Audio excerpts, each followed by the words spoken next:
We're back. Hello. Welcome to Queers and Soaps. My name is Derek, and today I'm joined with Karen. Hello. And we're going to be talking about General Hospital, what we talked about for the last 2 years. But we had a long break, and we're back, so we're ready to go. So we start left off on around Thanksgiving 2025. So we're going to be catching up on General Hospital, which is the new title of our podcast. So Tommy, roll the credits, and we'll get right into it.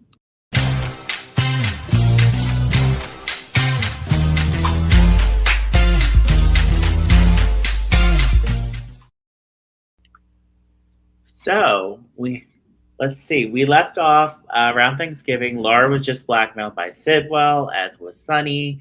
Valentine was on the run, and Carly took him in.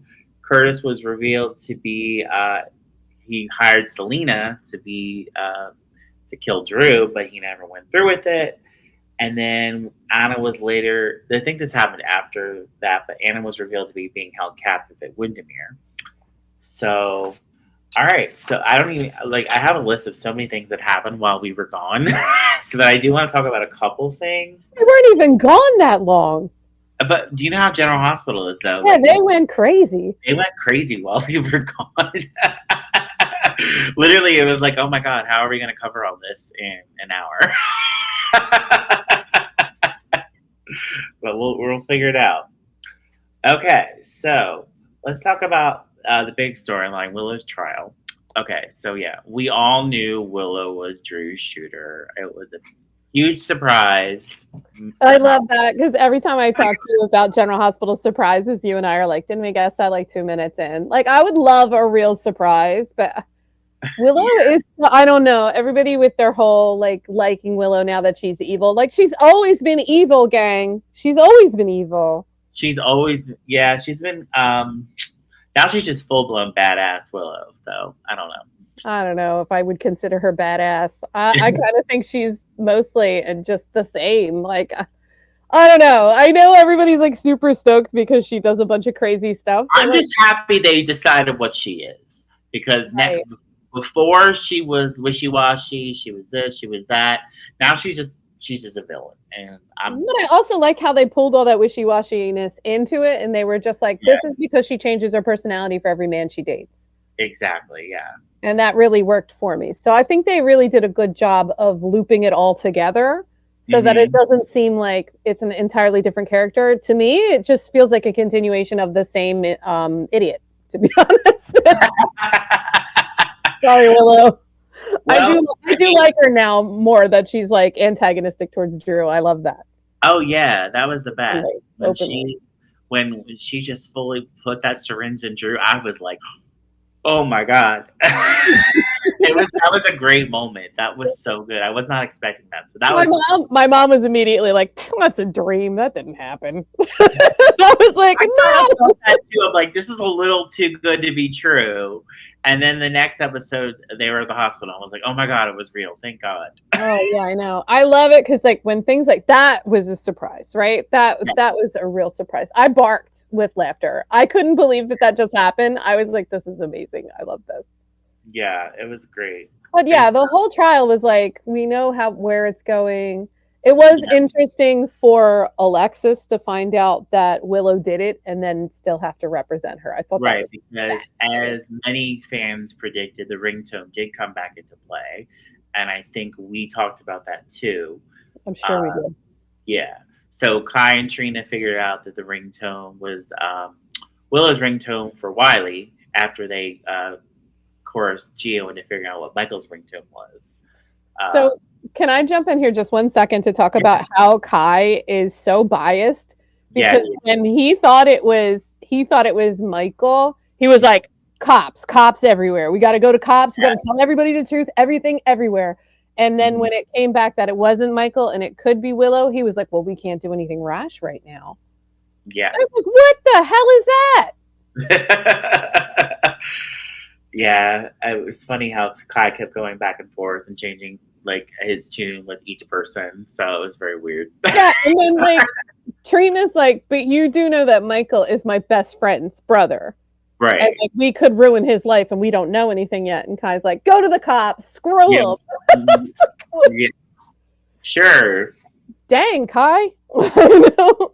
But I'm glad they figured out it was Willow because then they go to Alexis, which they should not have gone to Alexis. They should have gone to Turner. Uh, Mhm. but I mean, what Alexis wasn't going to do anything, as I think we both predicted in our chat that she wasn't. She's not in a she was not in a position where she could do anything. Right. She had already rested her case, so all she had was closing arguments. And in the middle of closing arguments, she can't recuse herself.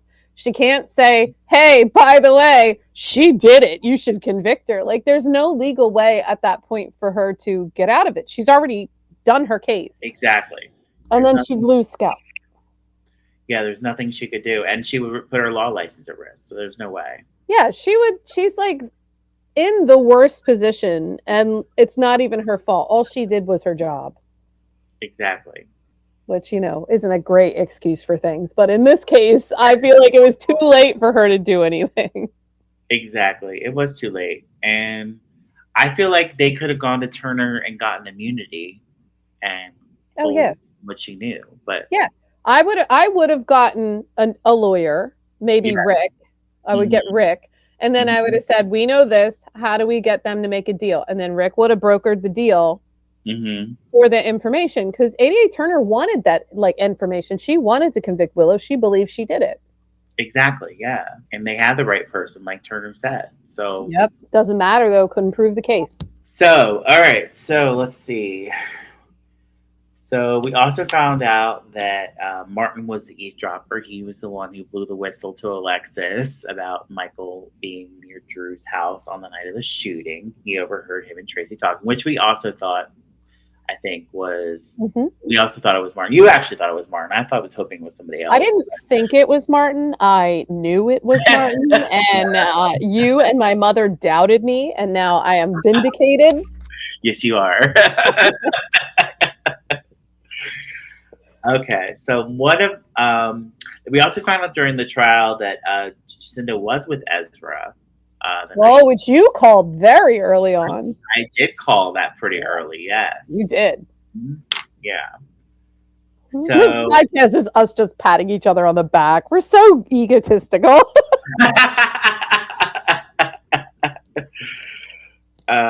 All right, so we also had one of the developments that I don't think either one of us predicted actually was that Sidwell threatened Ace while he was with Charlotte, and that rigged Kevin's exit from Port Charles because he took that job in Ireland because John Lindstrom, of course, is on Beyond the Gates and is not able to be on the show. Not only that he's on Beyond the Gates, he's also doing a book tour right now. So I don't doubt that Kevin will be back. I'm sure he'll be back, yeah, but not right now. But his second book just dropped, so he had to do a book tour, and he's filming The Gates, so he's busy. Yeah. But if you watch all his stories, he's always showing his dogs, and I love when people show their dog. Okay, well, let's shift gears to Carly and Valentine. So Valentine has been hiding at Carly's house, and I have to say, I love their chemistry. Same. I think they're great together. I love how when Carly brought Charlotte over to Valentine's for Christmas, that was really sweet. And then I just enjoyed their back and forth. We're in, the last couple months. And I also think that their last exchange in one of the more recent episodes where Carly was like, yeah, I used to think you were this, that, and the third, and now I think you're like, a good father. He is a good father. I don't think there's any denying that he's a good father. I do like that the way they became kind of friendlies. Yeah. I mean, cohorts is because they both told each other how awful, she's just like, you tried to poison me. And he was like, I was aiming for Jack. You were just collateral damage. My bad. He didn't really say I wouldn't do it again. He was like, I was doing what I wanted to do to get rid of Jack. So I respect that. I think that's a great answer. And also the making her keep him in the house was so fun. And during Christmas, we got Donna almost discovering him, and and like you said, Charlotte coming there, and it was really fun the way he's just kind of the secret person living at Carly's house. Yeah. Love it. The last place you would expect to find him too. So. That's why no one's found him yet. Nope. Not at I all. do like Carly even got involved when in letting Charlotte know that he was there initially because she took a key from him with a ribbon and dropped it so that Charlotte could find it to stop her from freaking out. So she's been Mhm. doing a lot for Valentine, and Yeah. I love now listen, I love the chemistry between Anna and Valentine, but I am enjoying this. Yeah. I Same. don't think they're going to pair them together, but I do like that they understand each other now. Mm-hmm. Interesting. Yeah. Pivoting back to the trial, Nina also got, and Brennan made a deal. Brennan would get rid of the security footage that implicated Willow near Drew's on the night of the shooting. And Nina is now going, it's kind of doing Brennan's bidding. He's trying to get him to pump Charlotte. She's pumping Charlotte for information about Valentine. Yeah, but her first attempt, she didn't even attempt. She told Charlotte not to tell her anything. Exactly, yeah. And until he threatened her, she was keeping it quiet.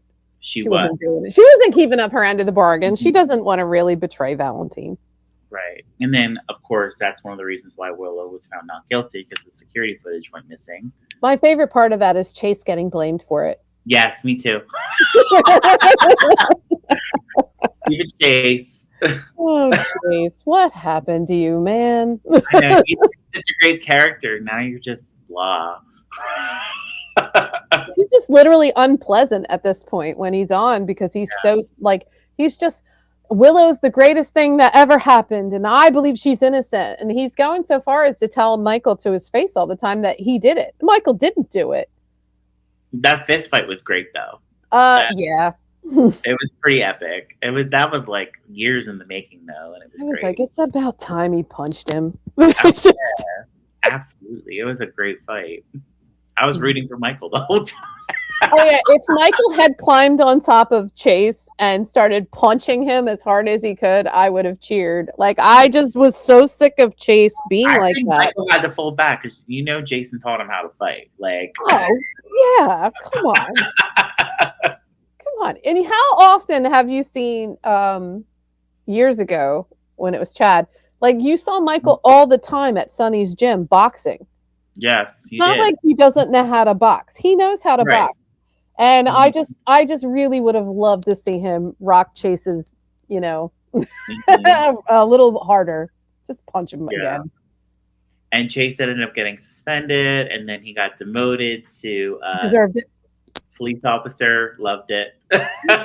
Listen, his reaction was like, he was so shocked that I was like, are you kidding me? How are you surprised by this? He is absolutely 100%, actually maybe 250% convinced that everything he's doing is the correct thing to do right now because he's being so self-righteous and deluded.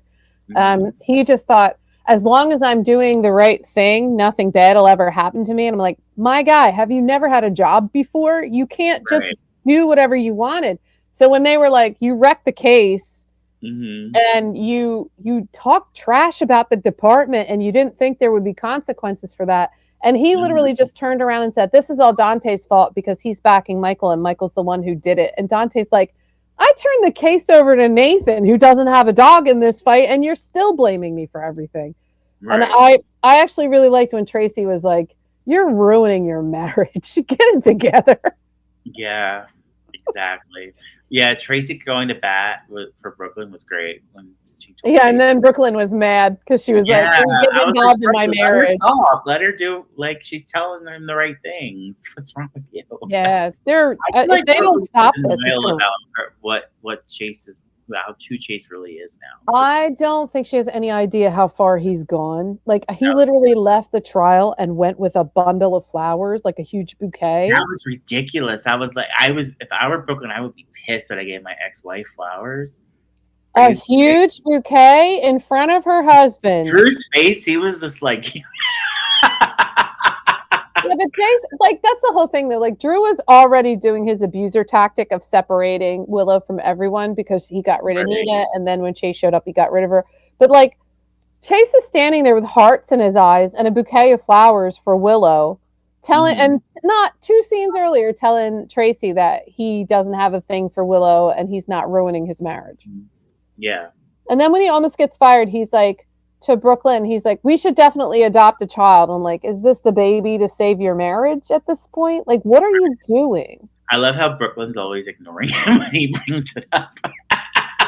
Because he's not bringing it up for the right reasons. He's not. And Brooklyn's even like, are you sure you really want to adopt a child, or just distract you from what happened with your demotion? He's like, no, I've been thinking about having a kid for a long time. And she's just like, yeah, everything's settled with Gio, but now everything's not settled with you and with us. And we can't bring a kid into that, but like, let's table it until, you figure out what you want to do about your job. And he's just like, oh, everybody wants to stop me from doing whatever I want to do that's good. And I'm like, what?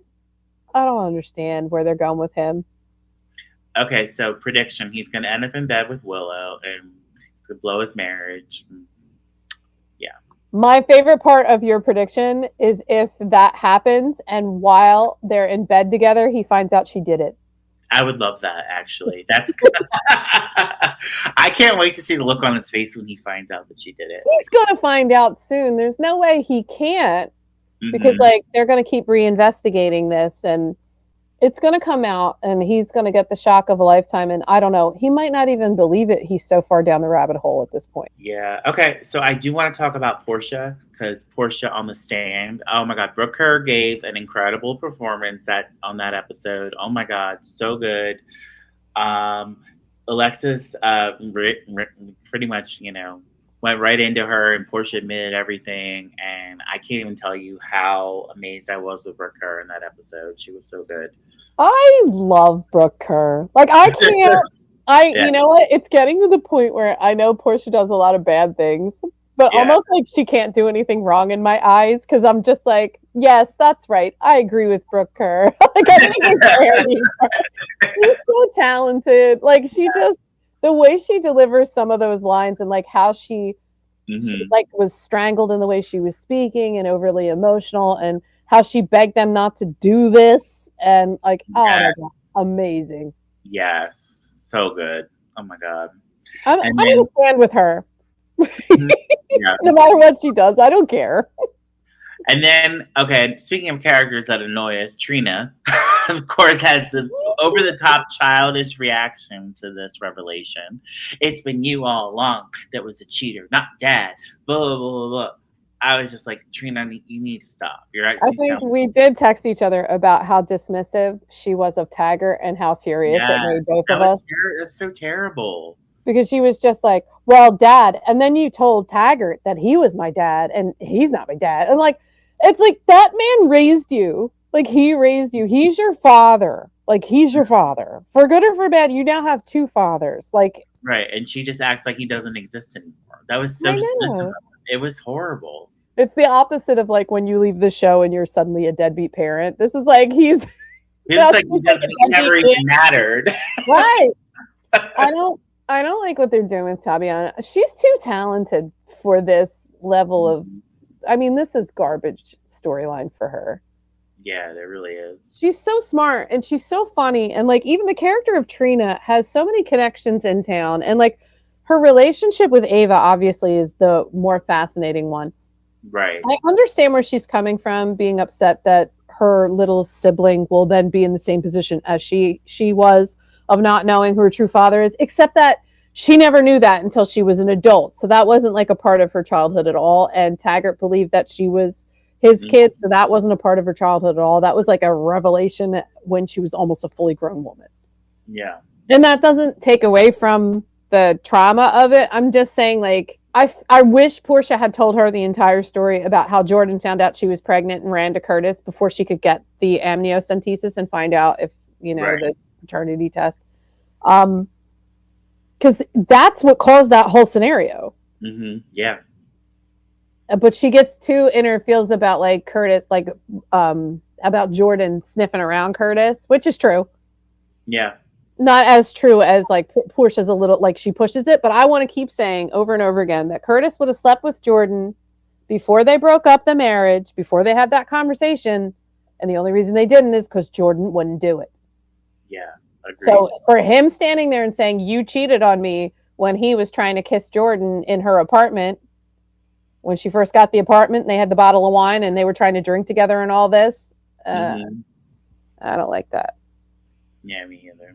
I like Curtis with everyone but his love life. I hate his love life. I hate it. Yeah, agreed. I know you still want him with Nina, but Yes. yeah, I hope so. I'm not giving up on that. I think Curtis and Nina would be super fun. Look at them. They would be moguls together. I love it. Okay, so let's talk about Anna for a little bit. So Anna's been being held hostage at Windermere, and then and you called it. She was actually being brainwashed. Yep. What you said in our last podcast, actually, that she was going to be Yes. brainwashed. Yes. Yes, I did. I didn't know it was going to be like this. I thought it was going to be I more didn't think direct. about that, and then I was like, yeah. Oh, what they're doing is they're keeping her isolated. They're probably keeping her light on protein, and then they're just probably putting drugs in some of the stuff to make her more susceptible to paranoia. And they've got the whole Faison's talking to her. I love every time they say his brain's in a jar. It brings me joy.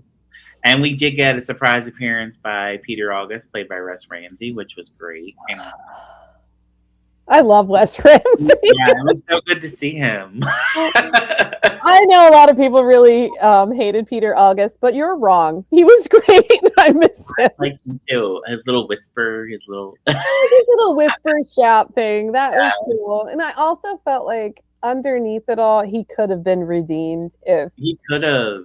I feel like he was very damaged, but with several years of therapy with Kevin, that maybe he would be okay. Right.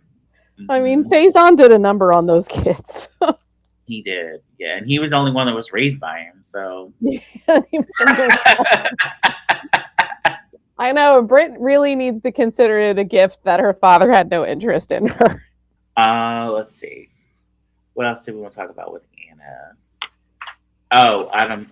So Anna was found in France, and then Felicia and Mac in today's episode, and Emma went to see her. And yeah, I haven't seen today's yet. Oh, okay, my bad. So you got to tell them. I can't tell you what happened today. I was at work. Gotcha. Okay. Well, anyway, so I have a theory that Anna might be faking this. Being she was definitely brainwashed, but I don't think it took. I don't know, but she has convinced her family that she is brainwashed. They've had her since October. Yeah, it's possible that she isn't faking, but I'm hoping she is faking. So I have no comment yet. Yeah, I don't know. I'm hoping she is faking and she's trying to undermine the WSB. I'm hoping that's I thought it was interesting. So when she was in that basement, she was only seeing Pascal. Mm-hmm. And then they were having voices, and then it's obviously it's Faison's voice. It is Faison talking, but I guess they called him in just to do the voice, which is kind of awesome. Yeah. Mm-hmm. So she's been hearing, he's been like talking about resurrections and how I brought my children back and all this crazy stuff. And it's fun. It's very 80s. I really enjoyed Jocelyn like blowing the power grid and sneaking onto the island and meeting with McCallum and all that. Fake Windermere with the binoculars. Listen, it was so funny when she saw he was there, and then she left, and then she came back in like as, "Hi, I'm Lucas's niece who's ditzy. Tell me everything." And I was like, "This is so 80s. I'm having a really good time." It reminds me of Luke when during the whole Gray storyline, David Gray storyline, when he disguised himself as an antiques dealer and walked right into this place where David Gray had all his secret equipment in the back. Like, it's the same kind of WSB playbook. Because, like, Jack is like, "Don't do anything. Nobody knows about you." And she's like, "Great, perfect opportunity for me to do crazy stuff." Yeah, because Jack shut her down. I was like, you're what's that called? Deactivated. Yes, you're deactivated. Yeah. But she ain't stopping. Yeah, and it's really cool because McCallum is obviously the above Jack on the food chain at the WSB, and he's working towards cold fusion with Sithwell. Yeah. All right, let's shift gears. All right, what do you think about Maitland and Lulu? Love it. You love it? On board. Okay. I mean, I'm on board, but I understand why Lulu is hesitant to get into a relationship with her best friend's husband. Yes, But at the same really time, is. it's like, listen, coma people They're gotta coma put together. yes. He was saying some stuff that was that tripped Lulu up as Yeah, being incorrect for his I history. wanted to mention that. Yeah. Yeah, I Mm. don't know what that means, but I was like Lulu. I'm like, that's not what happened. So I'm that still was convinced interesting. he's Nathan. I don't know. I think he is Nathan, but I think he also has memory mapping, and he spent the last 7 years as somebody else. Yeah, that's most likely what it is. A lot of people have theories that he's Faison. If he's anyone, he's Peter August. Or he's Peter August too. Yeah, there's another fan theory out there. So I'm interested to see where it goes. And Britt was always, remember back when Britt was in Croatia and she was like, he would never hurt me. Like Right. Ross would hurt, what's his name? Ross McCallum? I forget his real name, but McCallum. Yeah, I don't know his first name. McCallum wouldn't hesitate to hurt her, so she wasn't talking about McCallum. No. I think her brothers would never hurt her. Yeah. So, but remember when Nathan first came back, she was terrified of him. Mm-hmm. So, yeah.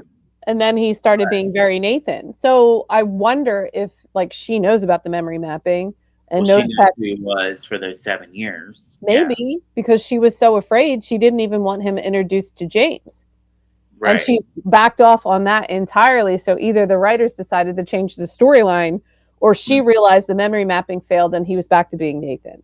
Yeah, that's possible too. I think you're right about that actually. Yeah. We'll find out. I'm very interested. I'm very invested in Britt's storyline because obviously I'm a huge fan of Britt. And she's been doing everything exactly the way I expect her to do things because she's very consistently written and extremely consistently acted. So well, she did just finally confess the truth to Jason during the blizzard, which was great. I really enjoyed that a lot. After they slept together.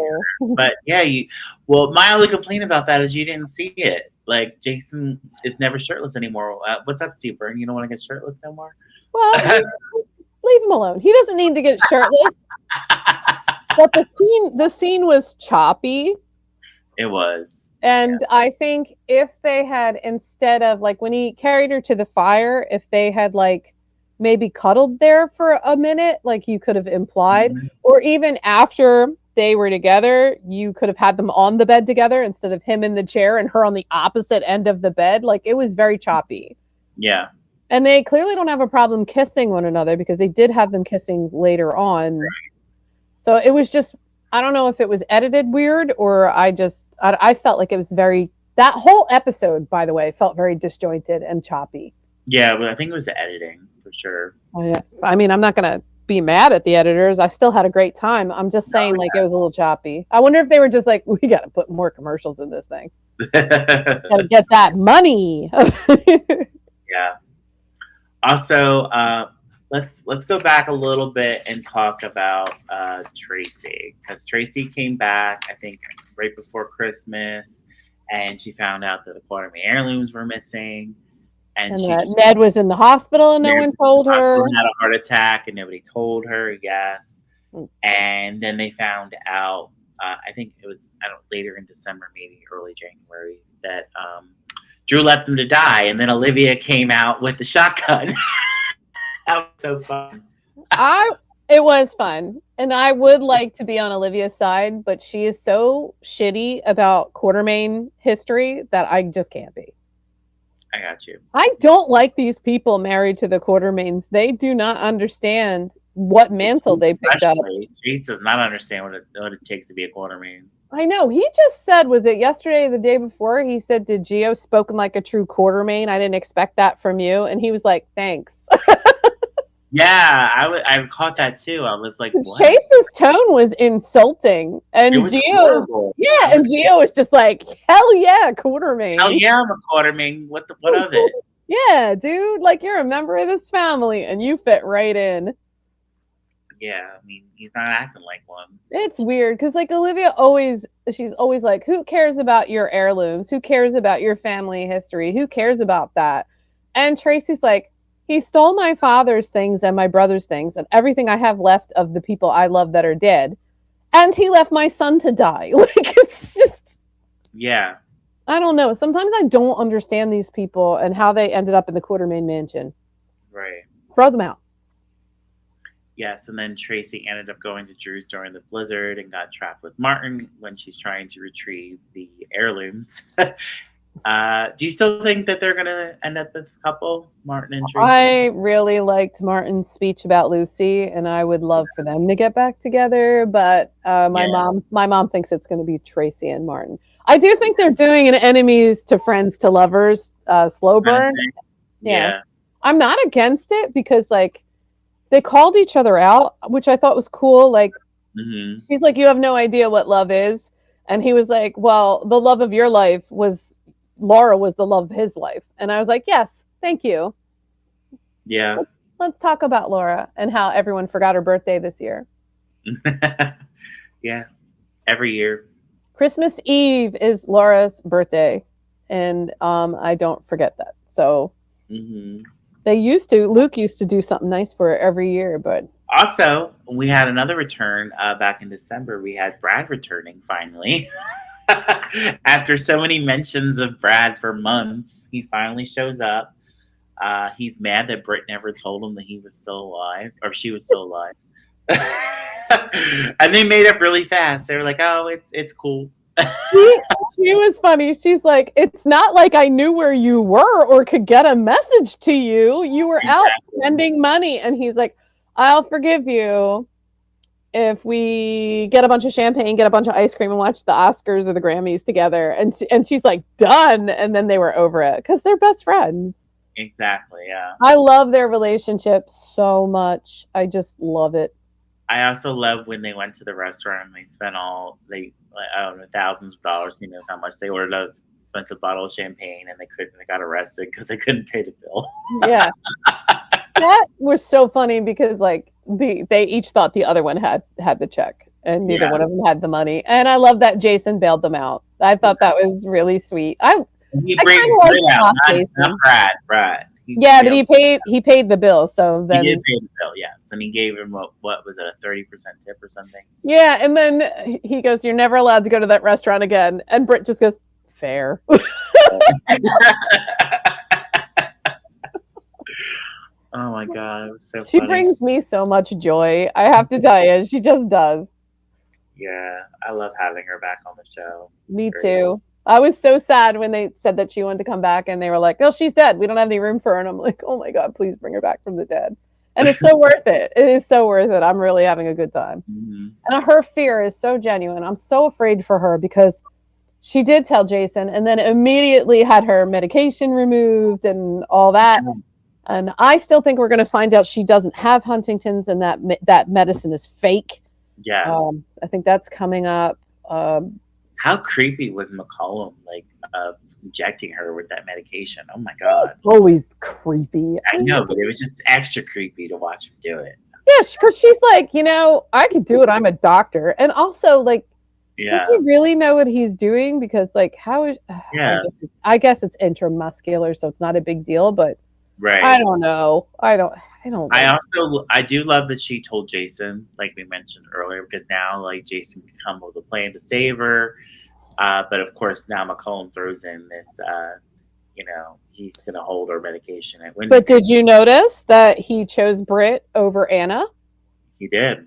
So he's already doing what she asked him to do, which is to choose her first, and he's doing it.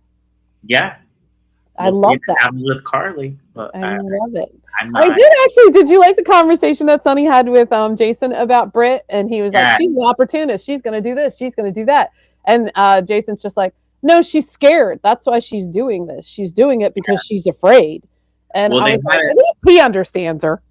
Yeah, well, you didn't see today's episode yet, but they had Sonny and Jason had another interesting conversation. Was it about the dog? Because I love that dog. No, it was about Britt. Show me the puppy. Yeah. But so yeah, I'm excited to see where everything's going. Let's see. Is there anything you wanted to mention about the last couple months? I love this storyline for Laura. I love that they've put her in a position where she's getting more and more frustrated at being restrained by Sidwell. I didn't really like parts of it where she's too scared because she really isn't like that. Like in the 80s, she's very brave. And sometimes they make her very like weak in ways that I don't like. It doesn't really jive for me.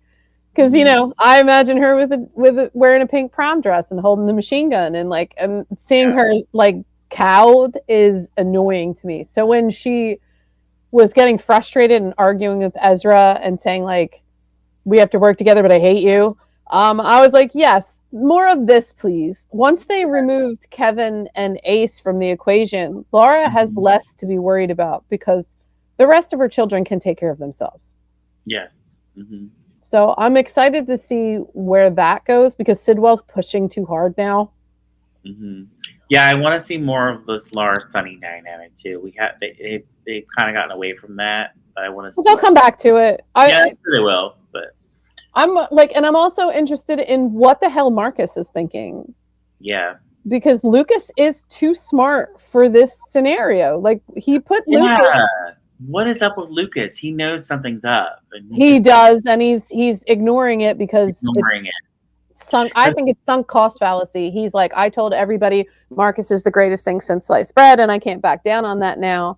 And so he's ignoring red flags left, right, and center. And he did call him on the catacombs thing, though. Yeah, and he definitely did not buy why Britt was there. Apparently, she's going to be the on-call doctor for.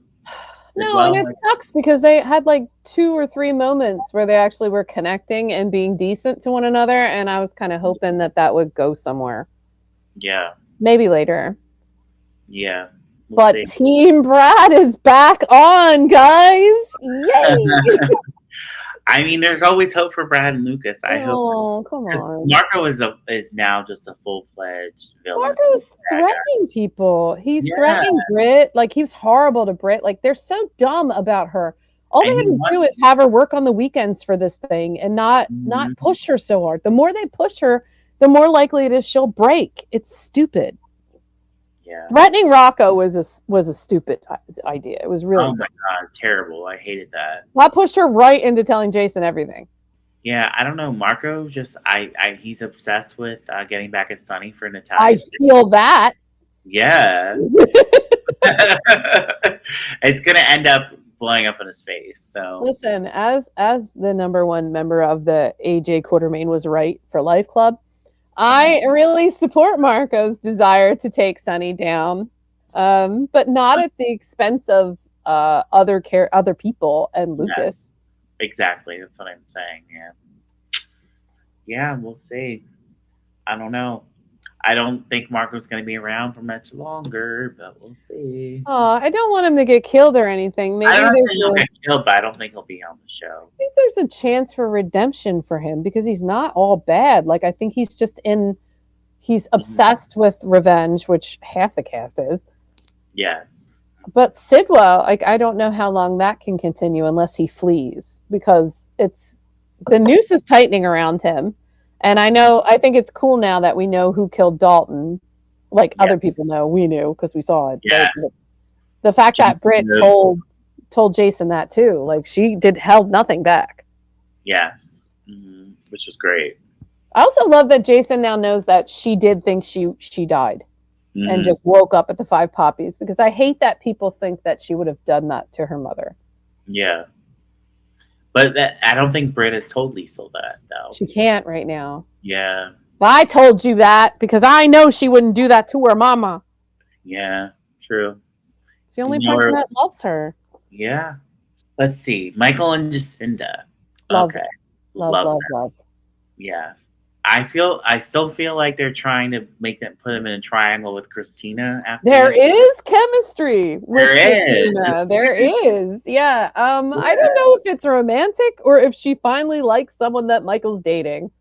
Because she does not like Willow. No, not at all. And who would? No, I do see what you're saying though. Like I definitely see the chemistry tests they've been kind of doing there. Yeah. I still want her with Michael, though. I think they have the most chemistry. I do. I think they have a lot of charm, and I think having a woman who doesn't really care that he has a bunch of money is nice for Michael. She doesn't seem to have any ulterior motives other than that she likes him. Yeah. And she likes his kids. So I don't know. I like Jacinda. I know that Willow is now trying to make a smear campaign against Michael by using Jacinda, but she would have used anything, which is crazy because she is pushing really hard for a person who did do it and now is trying to murder her husband. Yeah. Which, by the way, fair. I would have tried to murder Drew as well. Yeah. Oh my God. So Drew finally got his comeuppance. Finally. Yeah, you're excited about the comeuppance. It just was a syringe to the throat. I loved it. It was great. Yeah. I do think I feel bad about Scout though, because yeah, as soon as Alexis got a hold of Scout, here's Willow using Scout to blackmail her. That was terrible. I feel that was legitimately wrong. It literally took she took a page out of Drew's playbook for that, and I was just like, come on. That's because Alexis was like, I don't really want to represent you. I'm not the right lawyer for this. Yeah. And she was like, well, it really would suck if you never saw Scout again. I'm like, come on. Yeah. Well, she does have Drew's power of attorney, so she can do that. She has power of attorney, but she doesn't have custody. Like she has a light custody. Like she has an agreement, but I think that if Drew died, the Quartermaine family could fight her on that because she's not related to the kid and they've only been married for 10 minutes. Well, Alexis could fight for custody of Scout at that point. I think I don't know if she would win because but she's a grandparent. Like right. It would be harder for her. To be honest, Jason could probably fight too because that's his brother's kid. That might be a better blood link match. Yeah. So, I mean, it doesn't matter. Like that puts a lot of people on, especially since Alexis could say she lives with Sam's, like she lives with Sam's kid, with Christina and Molly and all that. Like all of the cousins and sisters and relatives, they all live together in a big house. Yeah. Although it was funny, my mom pointed this out because Alexis said that she was all she had left of Sam. And my mom goes, what about Danny? Yeah, I thought the same thing when she said that. I was like, does Danny not matter? And I said to my mom, I said, it's the opposite of what they usually say, where it's like, only the boys matter. I was like, in the Davis girls family, only the girls matter. Only the girls matter. I don't trust them men's. Can you blame them? Can you blame them? So many cast line men around that family. So, I mean, I know you have some knowledge of medical things. So my question is, when Willow injected Drew, was it just air because she knew that would cause a stroke, or did she inject him with something?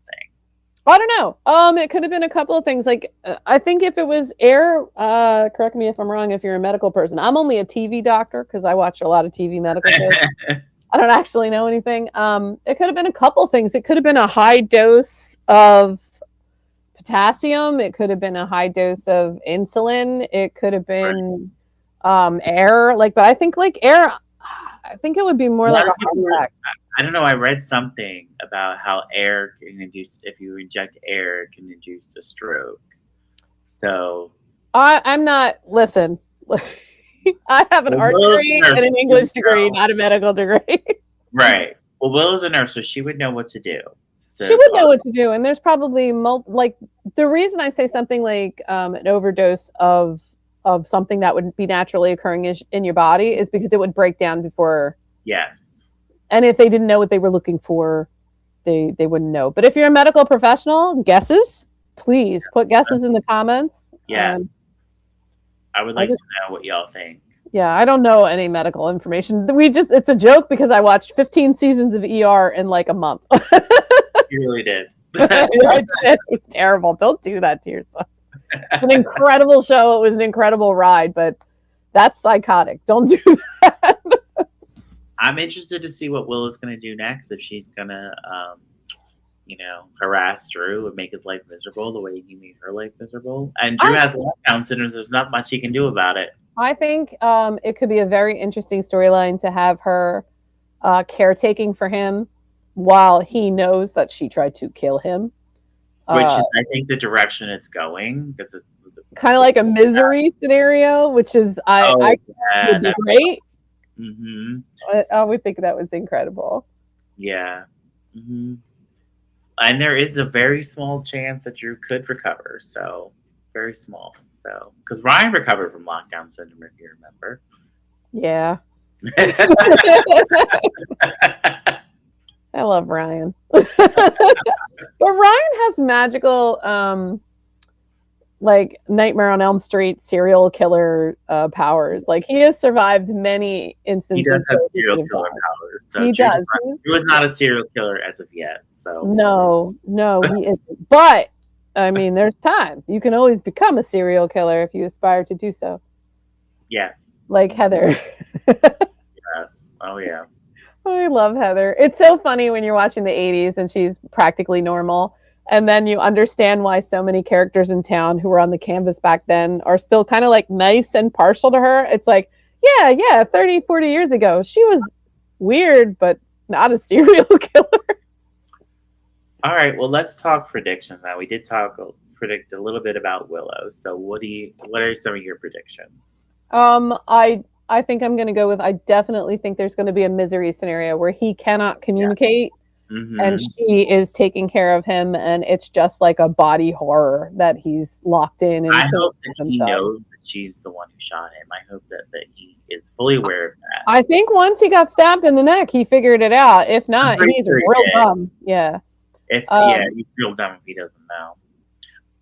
I think Britt is going to find out she does not have Huntington's.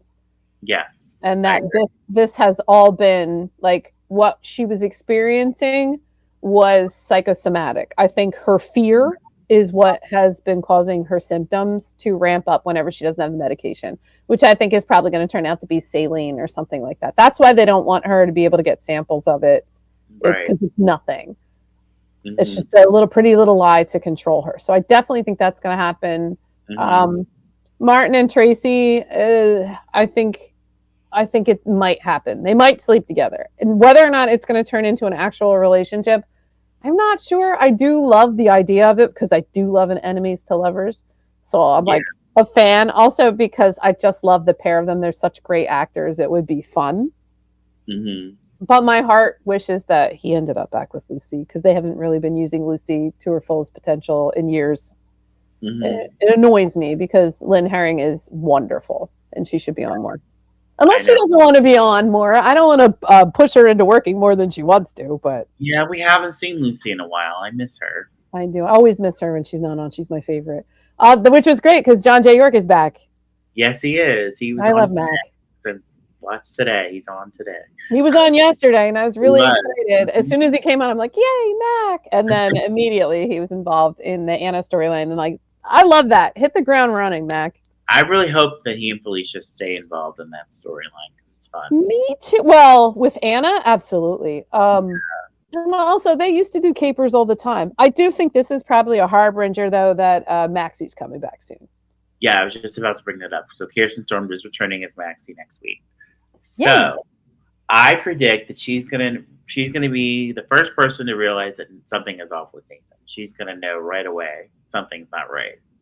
I would like that. Yeah. I would like that. I do not want her to break up with Smelly. I'm sorry, people who liked her with Nathan. I liked her with Nathan, too. I just really think the chemistry with Lulu is better. And I want Dante to die alone because he has been awful this year. Oh, I mean, I think Dante's going to end up with Brooklyn after Chase sleeps with Willow. Ew, no. Gross. No, thank you. Yeah. I mean... I don't know. We'll see. I don't want him with her because he spent all that time, months and months and months, blaming her for everything when she was a 16-year-old child. And he was supposedly a 16-year-old child, even though the timelines don't match up. And he didn't wear a condom, but it's all her fault. Right, exactly. I mean, I think that's where they're going. I hope they're not going to. I think Dante should be alone, too. He deserves it. He's been awful. I wish he would just focus on his children. Yeah, the way he was treating Gio was just like horrific. Like he's still being an ass to his son. Yeah, I do like him as a cop though because he does have integrity as a cop, which is insane because his father's the head of the mob. Like that's Yeah, crazy. it's interesting, isn't it? But I do. I like him as a detective. I think he's a good cop. He's the kind of cop that He's Chase impartial thinks he too. is. Yeah. Yes. Hmm. He realizes when he's made mistakes. He realizes when he's too close, and he gets people to help him. Otherwise, unlike Chase, who thinks he's God among men and only person who knows what's right. Yes. So I do think he should stay in the police force. I don't know if Anna's going to come back as police commissioner after this, or she's just going to be like, "The hell with it, I'm crazy now." Right. Who We'll knows? see. Is she? Is I she? don't know. I'm just Is going to she? predict that Scotty comes back just for fun because I miss him. We need Scotty back. Where are you, Ken Schreiner? I love you, Ken Schreiner. Whatever you're doing, come on back. I would love Yeah. to see you. And what else? Brad and Lucas, definitely. Yeah, they're gonna get back together. I want that to I happen. think that's pretty much a given. I mean, we haven't seen Brad for a couple weeks, but I'm sure we'll see him soon. It's so funny because, like, literally, Brad does not deserve a second and or a third chance because he does like some of the most unconscionable things. But every time he does it, he's just so cute and entertaining that I want to forgive him. I tried to change. I tried. But I was caught up in this predicament, and now I had to do this. If I were Brad, I would be like, Lucas, I'm adorably reprehensible, but like I'm predictable. You're gonna know, like if shit's going down, somehow I got involved, and Right. I'm in over my head. Please help me. And Yes. I kind of love that for him. I don't know. Like I hope the baby that Portia's carrying is Isaiah's because I don't want Curtis to have a baby. I agree. I just don't want him. I just want the storyline to be kind of over with that. I want Portia to move on.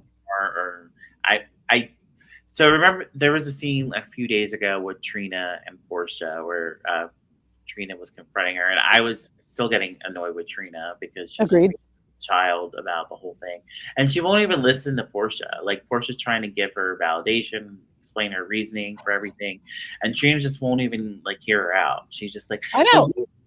It's ridiculous. And Portia called her out on it. She's like, okay, your father can do no wrong, and I'm the one who lies. So what's the point in having this conversation? If you're going to be mad at me, but understand I'm still your mother, and this is all you got. And I was like, yeah, but you have two dads, and you could have kept two dads. Instead, you're just like, whatever, Curtis is my dad. I'm like, ugh. Yeah. Team Taggart.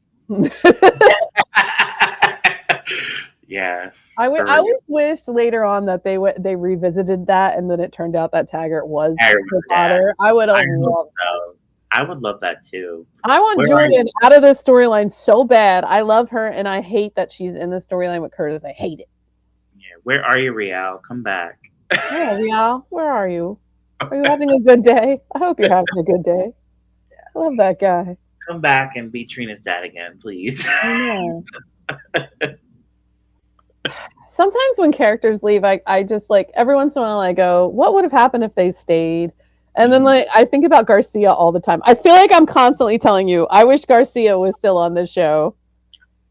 I mean, Garcia was great. He was on a long time. Some of the cops that they had in the past. I mean, they need somebody to investigate all these cases because now Nathan's the only one that can investigate the shooting because Dante can't do it. And oh, please. When Molly walked in and was going to question Michael, I was like, no. Oh, yeah.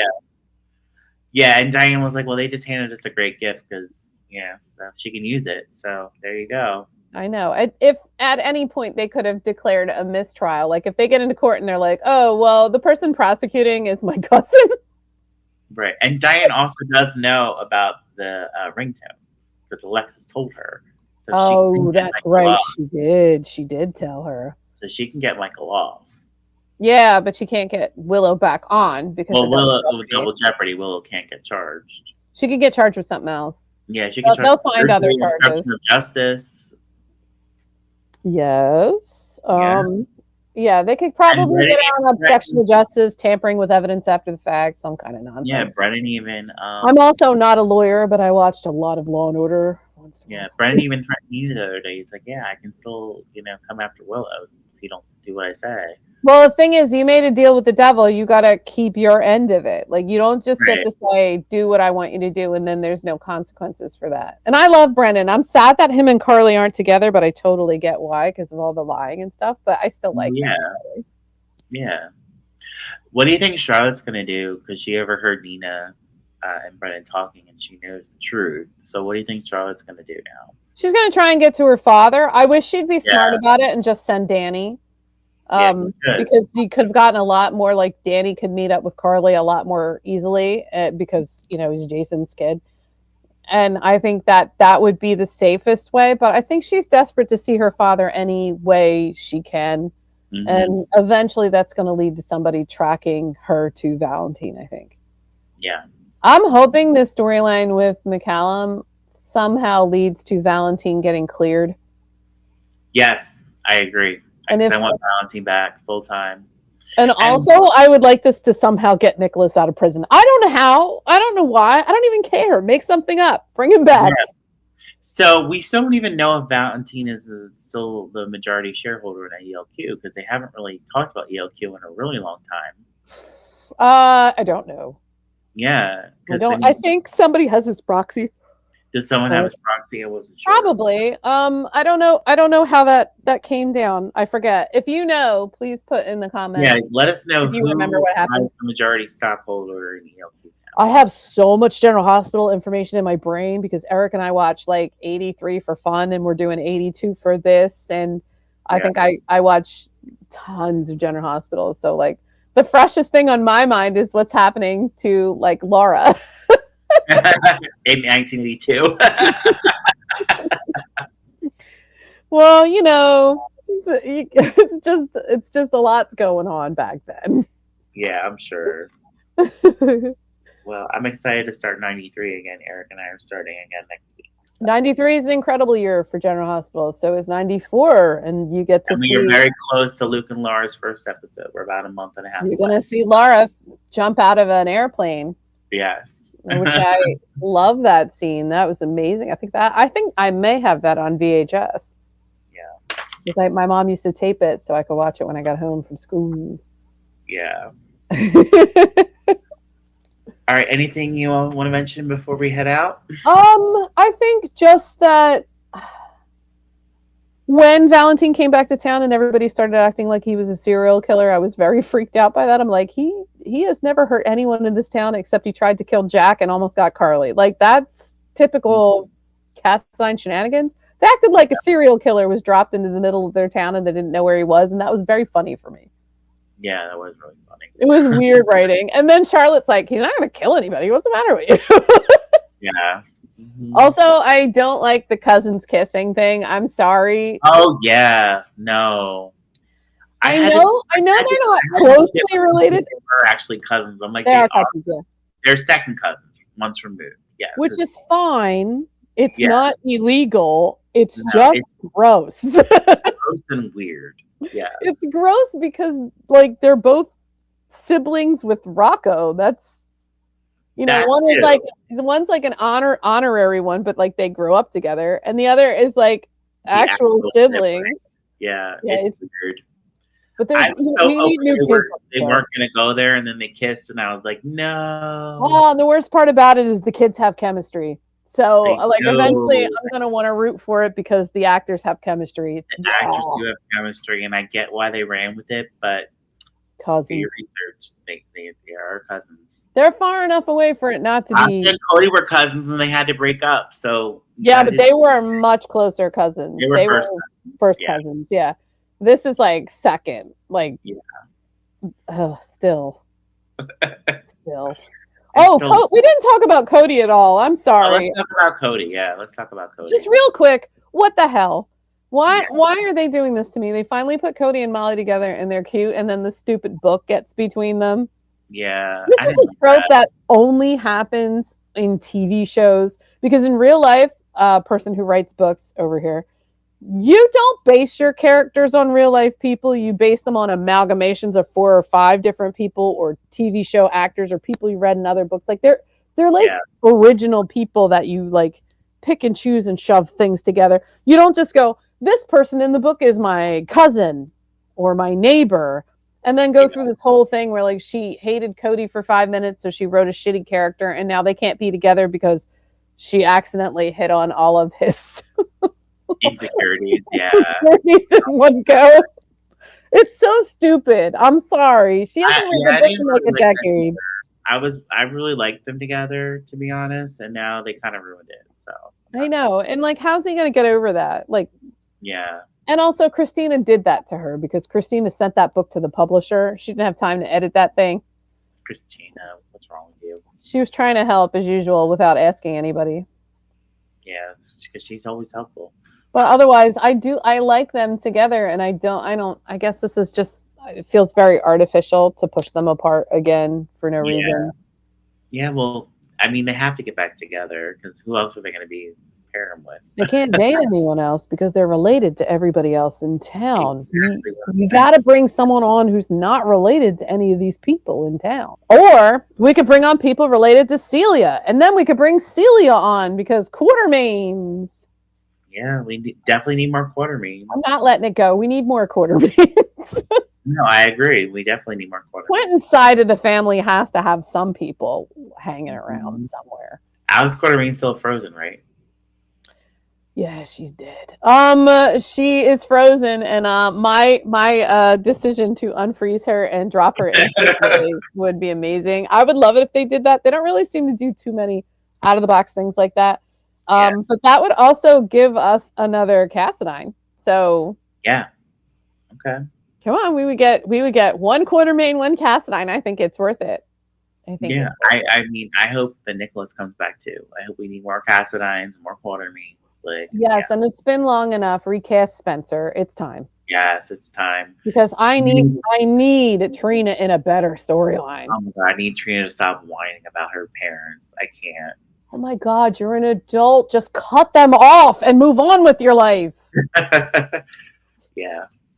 You can still talk to Stella and Marshall. You don't have to talk to their kids. Like you cut them off. Oh my goodness.